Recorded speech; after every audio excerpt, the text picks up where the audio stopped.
No. Eso no es un plan económico, eso es una medida. Bueno. Un plan económico es infinidad de medidas.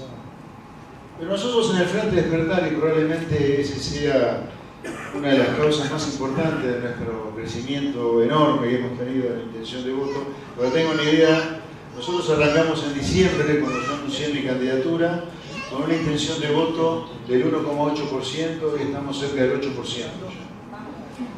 Por lo tanto, esta cuadruplicación de la intención de voto, yo creo que tiene centralmente que ver con que nuestras propuestas son propuestas de sentido común fácil de entender. Cosas que ocurren en el mundo. O sea, nosotros no queremos inventar nada. Nada, ¿eh? Está todo, lo que hay que hacer está todo al alcance de la mano. El mundo que prospera ya nos ha mostrado cuál es el camino para prosperar, está clarísimo. De 193 países que hay en el mundo, hay solo 2 sin banco central. Por lo tanto, para nosotros es una excentricidad que no estamos dispuestos a correr el riesgo de realizar. Así que nuestro programa no contempla la eliminación del Banco Central. Y el primer argumento es que nosotros queremos hacer cosas sencillitas, no queremos complicarnos más de lo muy complicado que es hacer toda la reforma que hay que hacer.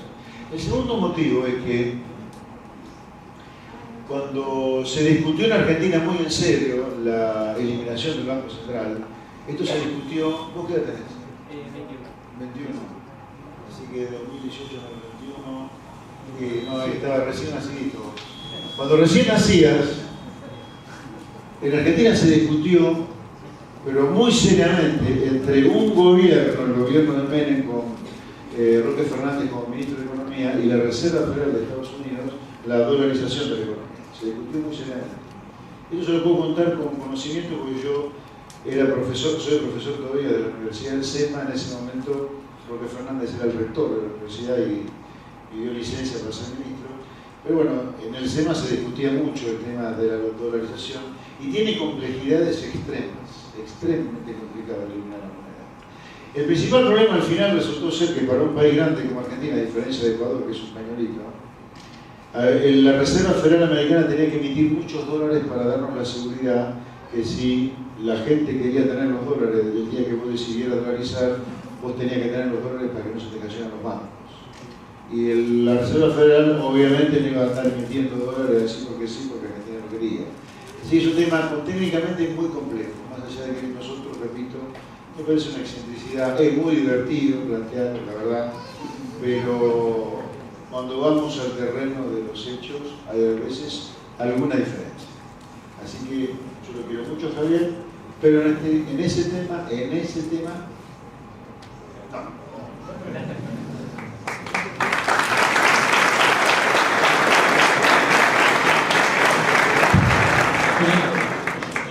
Buenas noches, doctor. Un gusto tenerlo acá.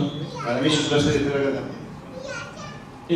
Le quiero consultar sobre una de sus propuestas que, la verdad, a nivel social como que hace mucho ruido. Quédate quietito porque no te escucho bien.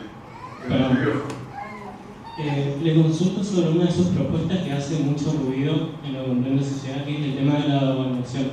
De evaluación. Sí. El año pasado... Voy a dejar de hablar de la evaluación, porque lo que todo la interpreta como el traje, la verdad. No lo digo más, pero hay que hacerla. Si no, nos pidamos que no nos fundamos con martillos y con menes. ¿Qué quiere que le diga? Claro, o sea, la pregunta viene de que al hacer una devaluación no aumentaría la pobreza, al menos a corto plazo. Pero no te quepa la menor duda que la reforma estructural que Argentina tiene que hacer implica, a ver, te voy a dar una visión de bosque para luego contarte el árbol de tu pregunta.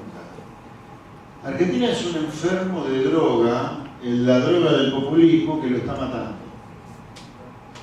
Es como verlo también, como se dice habitualmente, es como poner en una olla una rana, la va a ir viendo de a poquito, de a poquito. La pobreza no baja, la delincuencia es cada vez mayor, la producción y consumo de droga es mayor, la proliferación de vicios. O sea, el populismo nosotros nos va matando, como te mata la droga de a poco. Si vos querés cortarlo con la droga, vas a tener síndrome de abstinencia y vas a sentir que estás peor que drogando. La diferencia es que si vos pasás el síndrome de abstinencia, vas a ver la luz. de la vida, del sol, de lo que sea, a diferencia de que si seguís consumiendo droga, vas a ver la luz del tren que te pasa por encima y te vas a morir. Entonces, síndrome de abstinencia por hacer los cambios que hay que hacer, seguro que vas a tener. O sea, empeoramiento de algunos indicadores por blanquear la situación de Argentina, seguro que va a haber en el corto plazo. Pero no te quepa duda que después de eso, Argentina es otro país. Pero quiero ser preciso, pero evidentemente no se entiende, así que lo voy a dejar de decir, lo voy a hacer el día que tenga que hacer, lo voy a dejar de decir, pero el devaluar no tiene sentido en el contexto en el cual habitualmente ocurre todo en Argentina. A ver, la devaluación del año pasado es la que vos querés hacer, no es eso. Eso fue una crisis cambiaria producto de un muy mal programa económico como el de Macri. Yo digo, devaluar simplemente cuando vos bajás aranceles y abaratás tanto el producto importado, si no devaluás, no te queda nada vivo en el país. No te queda una sola industria en el país. ¿Qué fue lo que pasó con Menem y con Martínez Dios? Yo eso no lo quiero. ¿Entendés? Por supuesto que inicialmente vas a tener un empeoramiento, pero más que empeoramiento tenés blanqueo de cosas. A ver, el 1,5 millones de ñoquis que hay viviendo en el Estado, con gente que no tiene nada que hacer. El día que uno blanquee el desempleo verdadero de Argentina es el doble que el de hoy. Síndrome de abstinencia para los cambios que el Frente Despertar propone, va a haber seguro. Sí. Pero nosotros lo vamos a hacer igual a los cambios porque queremos un país completamente diferente para la gente bien y para ustedes los jóvenes.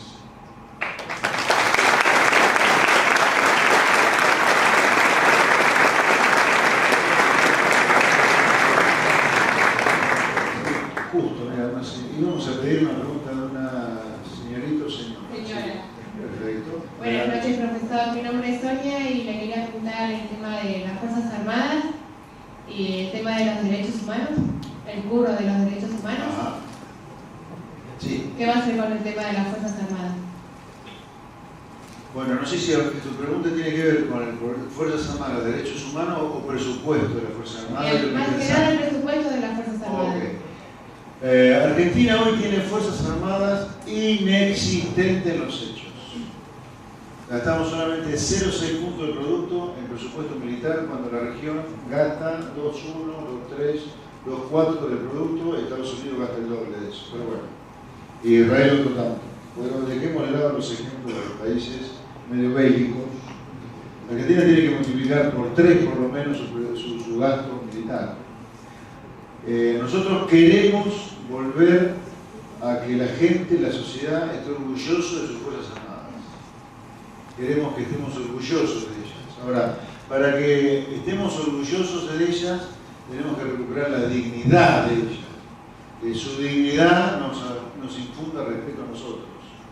Y para eso, dado el nivel paupérrimo en el cual se encuentran, hay que cuadruplicar o triplicar como mínimo el presupuesto. La infantería no tiene balas para tirar, a la armada se le hunden los barcos, como pasó con el San Juan, y los aviones no vuelan. Así que no solo se requiere más presupuesto, sino que además se requieren acuerdos estratégicos con las principales potencias occidentales del mundo, Estados Unidos, por ejemplo, para proveernos tecnología, armamento y desarrollo.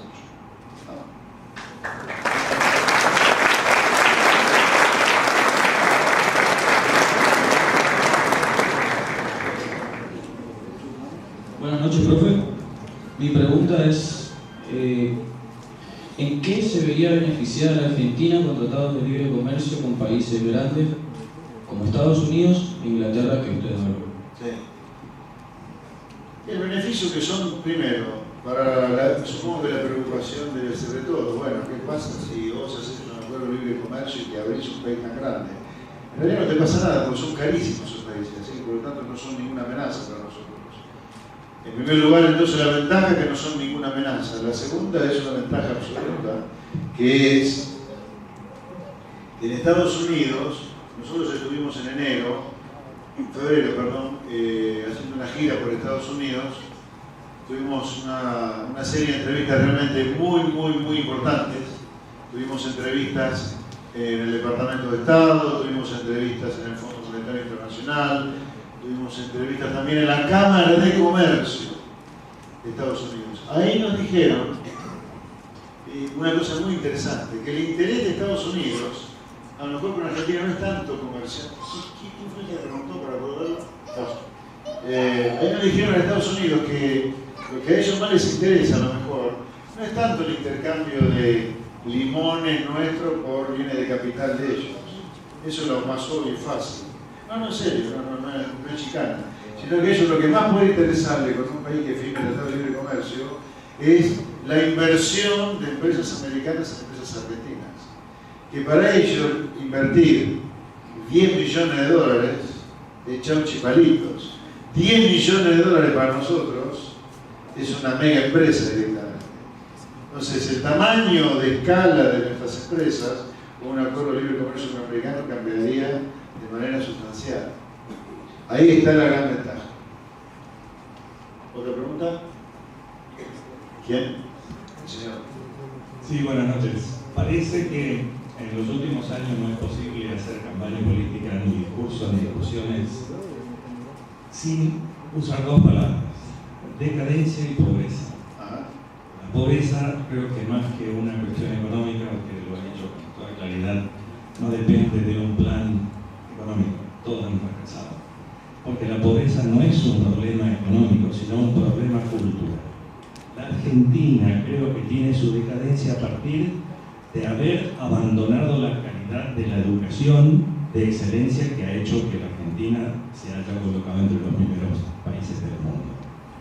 Creo que entonces la pobreza se da después de dejar de tener buena educación. La verdadera decadencia argentina es la calidad de su educación. Nosotros hemos crecido económicamente en la medida que tuvimos educación de calidad.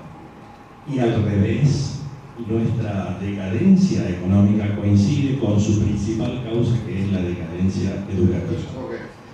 Entonces, creo que hay que hacer un poquito más de hincapié, no solamente en una cuestión económica, sino que nuestra decadencia es moral y cultural. Totalmente. Y no tenemos siquiera que reescribir un nuevo pacto ni una nueva alianza. El más genuino, histórico y patriótico contrato de los argentinos fue escrito en 1853. El verdadero contrato nacional y popular es la Constitución de 1853. Totalmente de acuerdo. ¿Cuál es el énfasis que podemos poner? ¿Su nombre cuál es? Roque Fessler. Roque presidente, vamos, Roque.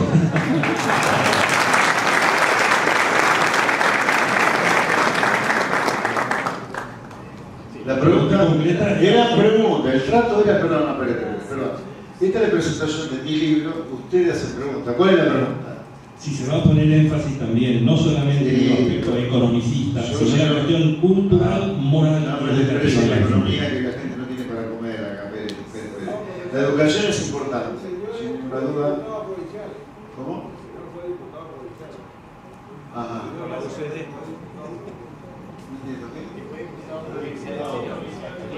De la UCD. Perdón, yo respeto a todo el mundo, sea diputado, plomero, arquitecto, para mí.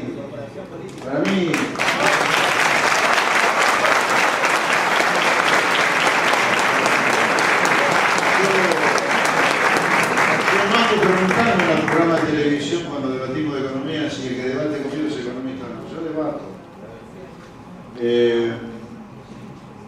Sí, por supuesto que, a ver, yo hice una presentación muy económica, pero justamente porque la principal preocupación de la gente hoy es la economía.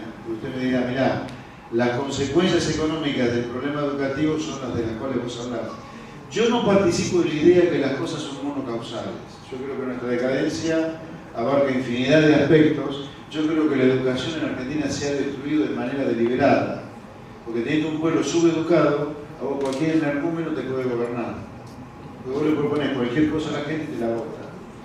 Y cuidado, por eso digo que tenemos que cambiar en serio pronto, porque la segunda etapa del proceso de alienación que está buscando la clase política tradicional con nosotros es la droga.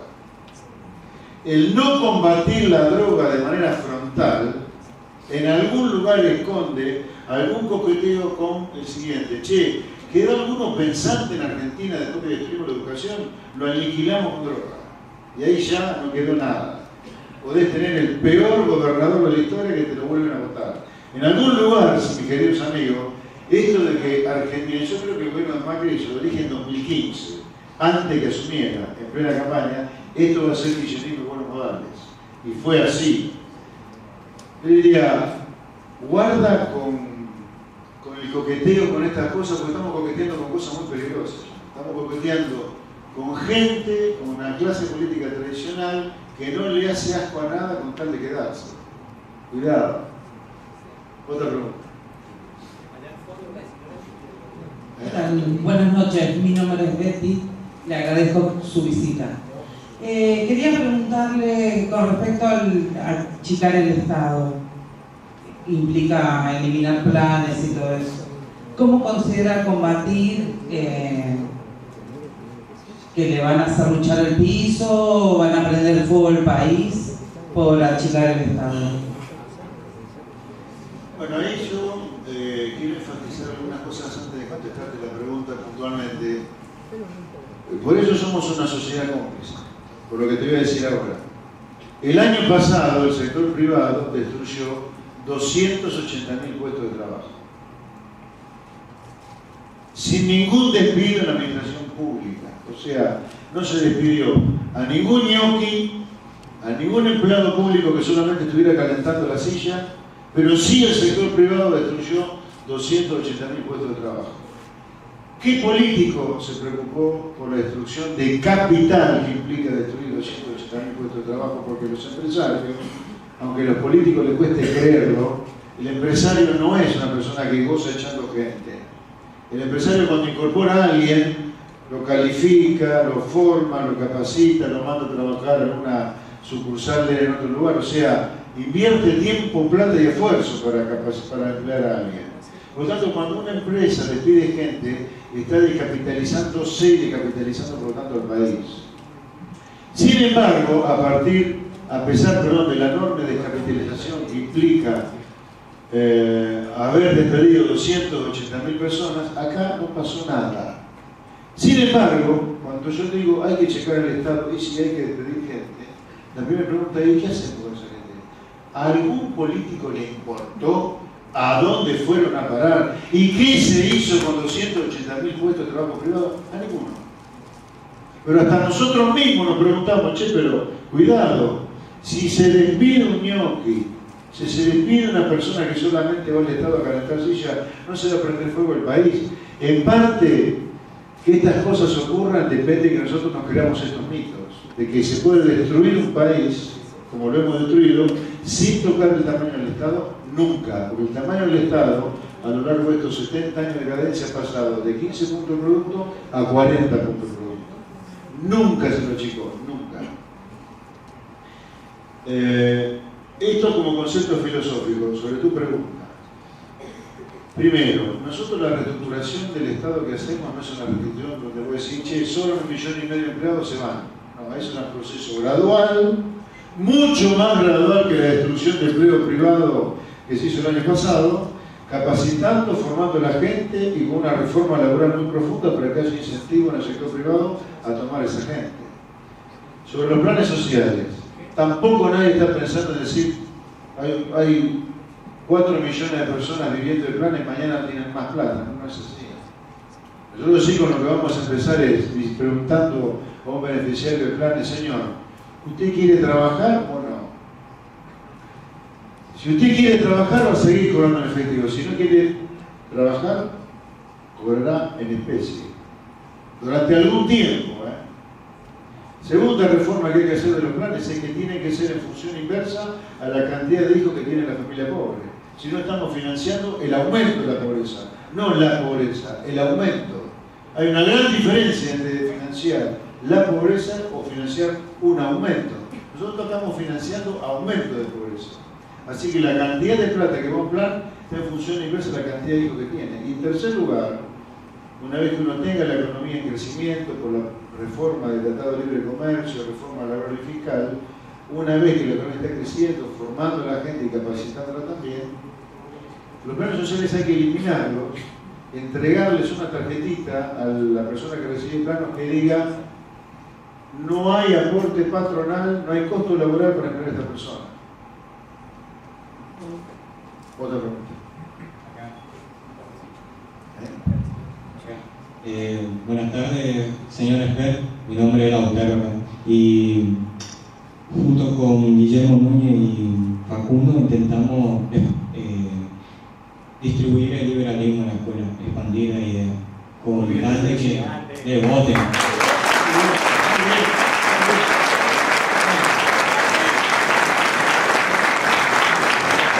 Segundo lugar, ya de chiquito tenía... Tengo 17. Bueno, en segundo lugar, uno de mis sueños es ser presidente de la nación y usted es una de mis inspiraciones. Ya de entrada creo.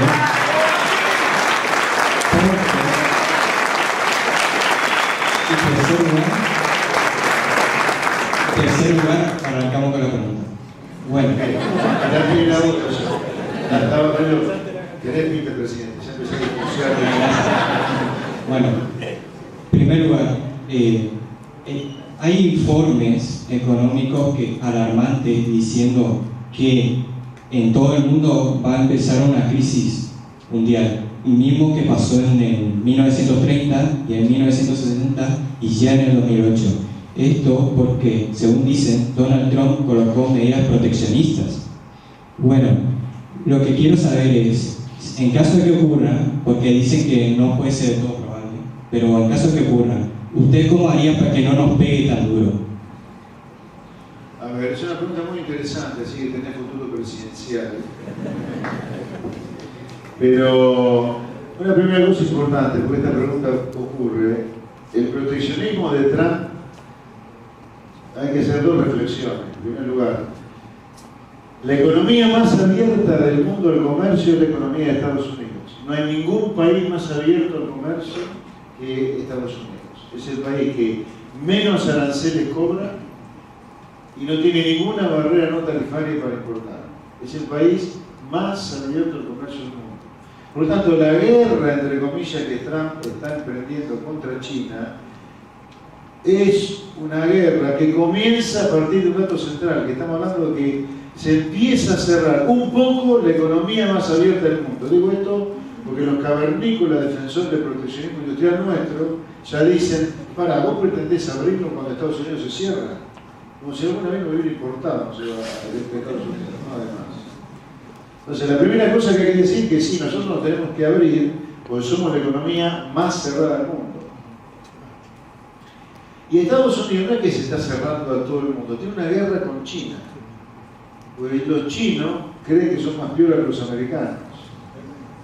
¿Y por qué creen? Creen que son más piolas que los americanos. Y Trump está tratando de redimir a los errores de Obama, que fue poner a los Estados Unidos de rodillas frente a una potencia como China. Que si los chinos se protegen, yo me protejo, basta. Y esa guerra puede extenderse a algunos países de Europa que también están siendo injustos con la apertura comercial americana. Eso con respecto a un tema que vos no me preguntaste, pero me parece importante aprovechar tu pregunta para aclararlo. Sobre la crisis. Crisis del 30, a ver, es difícil. Un 2008, está bien. Podemos entrar en un proceso recesivo a nivel mundial por esta guerra comercial y eso ya no lo puedo descartar. Eso sí que puede ocurrir. Por acá no preguntó nadie todavía. A mi derecha me parece que no pregunta nadie.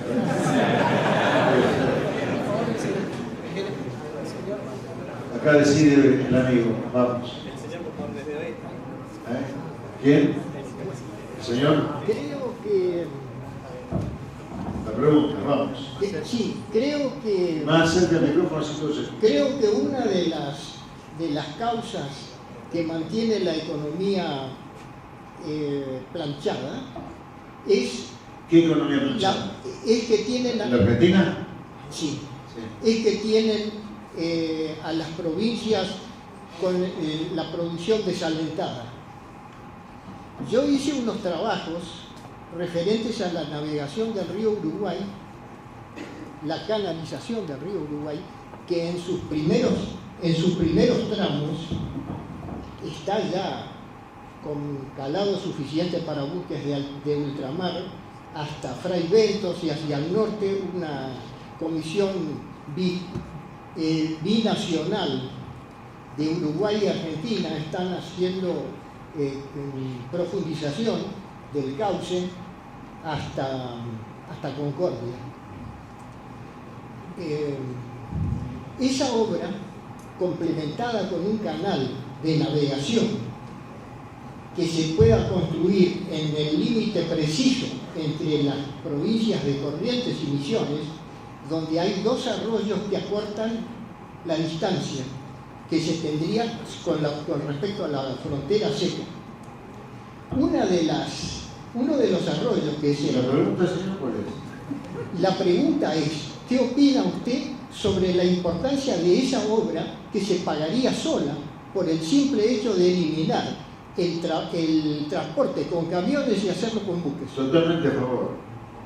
Totalmente a favor. Tengo un trabajo hecho que me gustaría enviárselo por email. Bueno, después que terminemos la presentación, usted me acerca su correo electrónico y yo con gusto le paso el mío, así nos enviamos los correos. Le agradezco.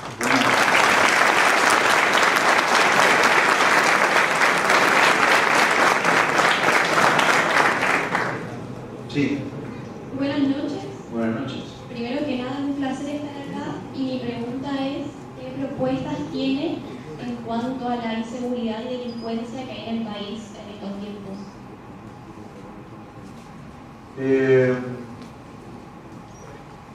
Bueno, la propuesta es muy detallada, pero te voy a dar los principios filosóficos de la propuesta. Y en realidad creo que es importante hablar de realidades. La justicia argentina es una justicia adicta al poder, se alinea mucho con lo que pasa en el poder.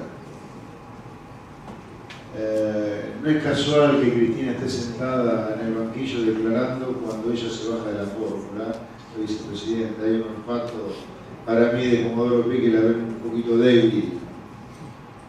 No en vano, un poquito antes habían levantado el pie del acelerador con un montón de causas cuando lo veían a ella muy fuerte. Esta introducción te la hago porque nuestro gobierno va a ser un gobierno que al policía le va a dar todo el respaldo para que si tiene que tirar frente al delincuente que amenaza la vida del argentino de trabajo meritocrático, que tire. Nuestra posición es que el Estado o provee de defensa o de seguridad a sus ciudadanos o permite la aportación de armas. No puede ser que vivamos en la situación de indefensión de hoy donde el delincuente tiene más derechos que nosotros. Así que cuando la justicia vea que tiene un gobierno que defiende al ciudadano y que le dice al policía tire si tiene que optar entre el ciudadano y el delincuente, entonces la justicia se va a empezar a ordenar y va a dejar de ser la puerta giratoria que soy.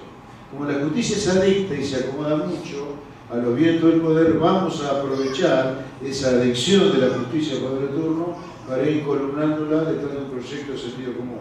Y si hay policía y si hay armas, que tire para defender nuestra vida, no el delincuente. En ese sentido nosotros, desde el poder político, vamos a darle todo el apoyo al policía que tire para defendernos a nosotros. Policía que no tire para defender a nosotros, policía que no tiene nada que hacer en la fuerza. Así que nuestra política de seguridad arranca por ahí. ¿Okay?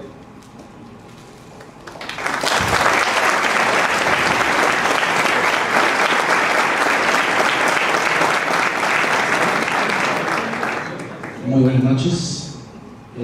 Tenía dos preguntas, pero me tuve que definir por una. ¿Cómo piensa usted eliminar los monopolios empresariales y fomentar la competencia entre las empresas? Es decir, que no haya empresas que se asocien al Estado, digamos. Yo diría dos cosas. Hablar de empresas asociadas al Estado, ¿no? Bueno, esencialmente yo te diría, nuestro gobierno es un gobierno. La pregunta yo en general las uso para plantear temas de principio filosófico y después hablar de concreto, porque toda nuestra respuesta se monta sobre un principio filosófico, de concepto. Si ustedes quieren liberarlo de sentido común, pero sobre ese tema te diría, nuestra idea es empoderar al individuo, pero no al estilo de Cristina, de transformarlo en más esclavo en realidad, sino empoderarlo en el sentido de que se las arregle básicamente por sí mismo, solo. O sea, nuestra idea es que hay que sacarle la pata de encima a la gente, sacarle la pata de encima del Estado, de los impuestos, de los costos laborales, de las regulaciones, de los impuestos, de las aduanas interiores, como sé que hay en algunas provincias del medio, una verdadera aberración. Que digan la verdad, si no quieren cobrar impuestos, que digan que cobran impuestos, no tasas, por ejemplo. Yo sé que en Misiones cobran como 200 tasas. Una cosa de loco.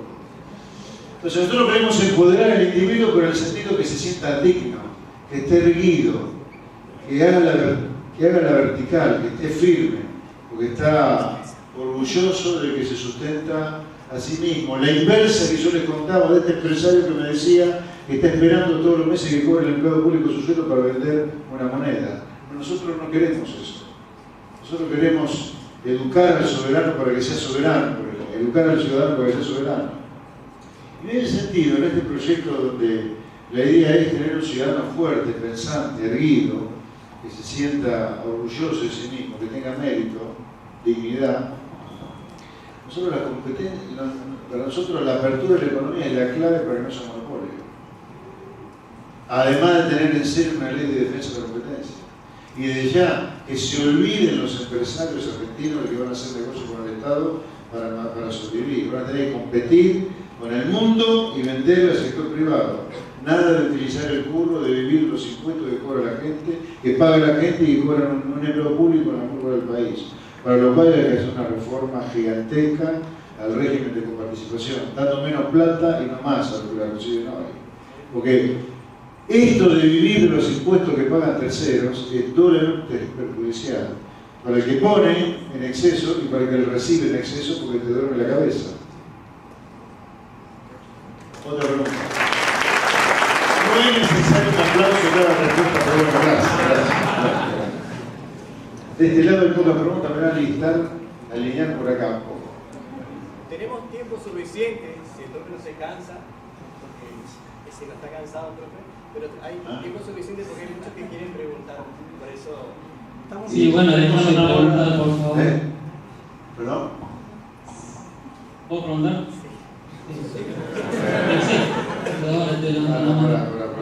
Respeto, mi querido. Tranquilito, si no me pregunta. ¿Estamos? Ok. ¿Ahora está tranquilo?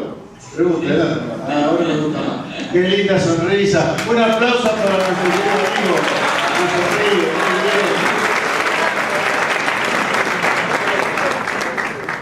muy bien. Primero, buenas, Oscar. ¿Cómo le va? Muy bien. Usted habló sobre la droga y cómo enfrentarla de frente. Mi pregunta es cómo la enfrentaría, cuáles serían las medidas para combatir el narcotráfico y si usted capaz está dispuesto a una despenalización capaz como del cannabis o marihuana como pasa en Lula. Sobre el combate a la droga, Argentina no está combatiendo la droga hoy. La ministra de Seguridad se choca con la droga, eso no es combatir la droga. Yo no vi un solo muerto en el combate contra la droga en Argentina. En Colombia y en México corre sangre por luchar contra la droga en serio. Así que primero nos están engañando sobre la lucha contra la droga, claro. Nosotros creemos que es necesario que Argentina tenga una DEA, como los Estados Unidos. Y firmaríamos tratados con Estados Unidos justamente para tener nuestra DEA. Y necesitamos su cooperación. Así que para nosotros la lucha contra la droga es una lucha crucial. Yo creo que en ese sentido mi jefe de campaña, Nazareno Chepare, tiene datos más jugosos para contarles cómo sería nuestra lucha contra la droga. ¿Puedes explayarte en esa misma más? Necesitamos un micrófono.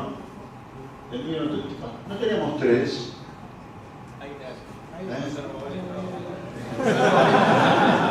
Alguien se quiso enchufar el micrófono. Ustedes son rápidos, ustedes los misioneros. Hola, buenas noches. Bueno, trato de ser sintético porque nos queda una pregunta más y ya pasamos a los libros. Una pregunta más queda buena. En principio, Argentina tiene que definir cuáles van a ser los desafíos en el siglo XXI y cuáles van a ser sus hipótesis de conflicto. Hoy las hipótesis de conflicto no son como en el pasado de imaginar guerras contra otros países y cosas que hoy ya no se dan, por lo menos en nuestra región.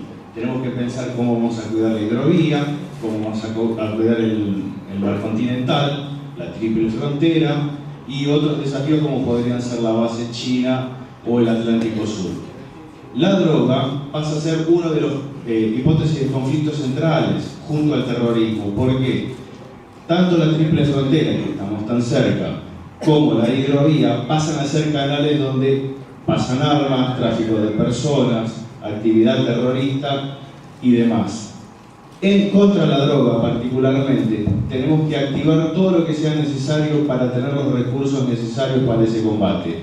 Llámese activar protocolos FMS, que son los que podemos acceder gracias al tratado que tenemos como nación extra OTAN con los Estados Unidos, y acceder a entrenamiento y equipo necesario para ese combate. Pero además necesitamos modificar nuestra legislación, que sea más ágil, y saber elegir a nuestros jueces federales. ¿Cuántas provincias encontrarían un nuevo rumbo si tuviéramos jueces que estuvieran a la altura del desafío?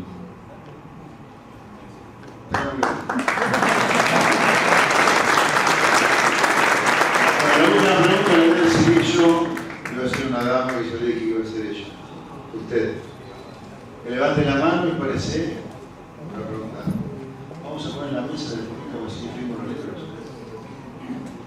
Bueno, muchas gracias. Buenas noches, mi nombre es Vanessa. Hola, Vanessa. Y mi pregunta quizás es media tonta, pero creo que muchos pensamos así, que la gran plaga de la Argentina también son los políticos que se llenan los bolsillos. No, pero... Gracias por la No, lo que digo es que cuando vemos debates en el Congreso y todos muy hipócritamente se desgarran la vestidura por la población, digo, esa pregunta que usted le haría a alguien que tenga un plan social, ¿se le podría hacer a algún político? ¿Usted quiere trabajar y pagarle también en especias?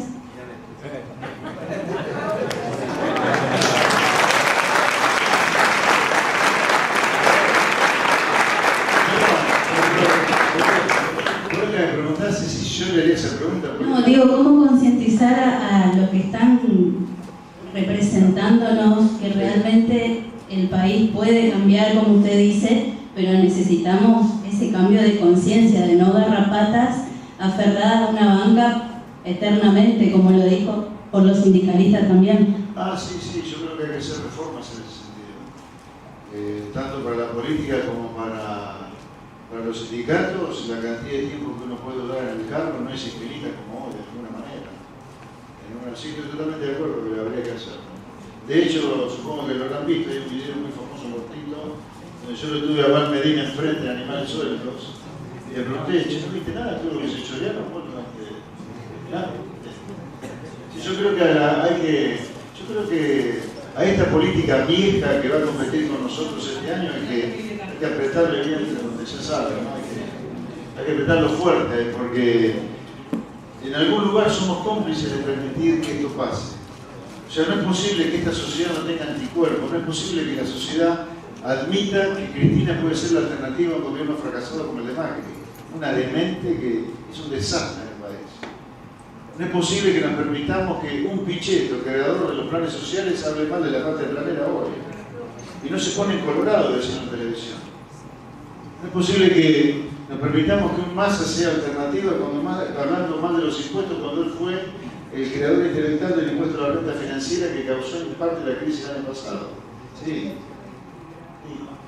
Por eso este año, Frente Despertar. Gracias.